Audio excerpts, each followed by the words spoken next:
Good morning, children. Do you remember what you had learned in the previous video? Yeah? Subject and predicate? Okay, now let's recall them and then we will go to the new topic, phrases and clauses. Okay? Are you ready? Okay. Children, today you will be learning what is a sentence, phrase, and a clause. Okay? Now look at the sentence here. What is the meaning of a sentence, children? You had already learned in the previous video. It is a group of words which makes a complete sense. Okay? Example, birds are flying in the sky. So what does it tell you over here? Here the sentence is divided into two parts. What are they? They are subject and predicate, right? Yes. So birds are subject and are flying in the sky is a predicate. Isn't it, children?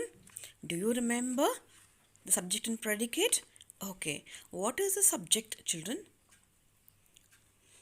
Do you remember? Can you tell me? Yes. Subject is a noun or a pronoun and predicate is which tells about the subject and it starts from the verb, right? So shall we start a phrase and a clause now?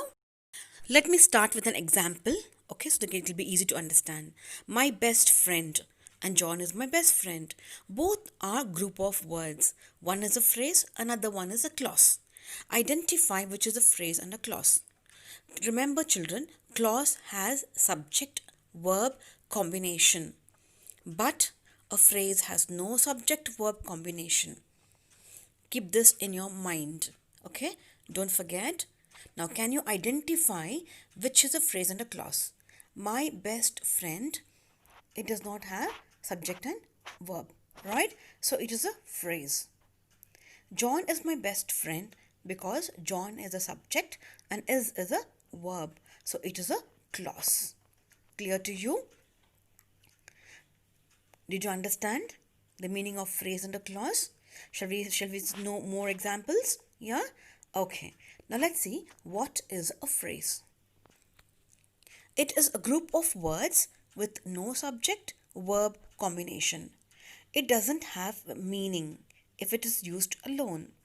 Shall see the example. The sports car. It is a group of words with a noun and adjective. To watch movie is a group of words having a verb. On the table, it's a group of words having preposition and noun. Phrases are used as a single unit in a sentence. Okay? Is it clear to you? Now shall we see what is a clause? Okay, a clause is a group of words with a subject and verb combination. It has a complete meaning by itself.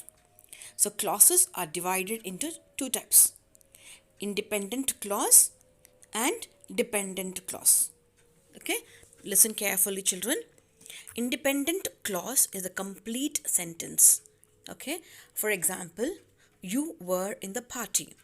It doesn't depend on any other sentence to make it complete sentence because it is already a complete sentence. Okay, let's see what is a dependent clause. Dependent clause is a group of words with a subject and verb combination. It doesn't convey full meaning and hence it is used as a complete sentence, not used as a complete sentence. For example, when I came home, it has subject I and came as verb. It is a meaningful group of words but leaves us in a confusion. What next? Right? What will happen next? Isn't it? So if I say, when I came home, you were in the party, here it is a complete sentence with one dependent clause and one independent clause. So it makes it meaningful sentence using both the clause. Right? Let's see more examples. For examples, before you go to bed, you have to finish your homework. Now here it is, before you go to bed doesn't convey full meaning, isn't it? So it is a dependent clause. You have to finish your homework. It conveys meaning. So it is a independent clause. Okay, so combining both dependent and independent gives you a meaningful sentence.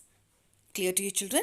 Next, after months of research, he finally finished his novel. Okay, now here, after months of research is dependent, he finally finished his novel is independent. Okay, let's see the next one. I hate to drink coffee because it upsets my stomach. I hate to drink coffee is a independent sentence, independent clause. Because it upset my stomach is a dependent clause. Okay, do you understand, children, the meaning of dependent and independent and how it is joined together to make a complete sentence? Is it clear to you? Shall we let's recapitulate whatever we learned now? Okay. Okay, listen now. Phrases versus clauses. What did we learn? Independent and dependent clause. The firstly, we use for a phrase is a group of words with no subject verb combination and no meaning if used alone. What is the clause? It is a group of words, subject and verb combination, and it gives complete meaning by itself. Now, what are the types of clause? Dependent and independent clauses, right? Is it clear to you? Independent is a complete sentence and dependent is incomplete sentence. Is it clear to you, children? Yeah? Good. Children, I hope you understood the meaning of sentences, phrases, and clauses. It's time for you to do the textual exercises on page 87. Will you try? Okay? Good. Thank you. You have a pleasant day. Bye bye.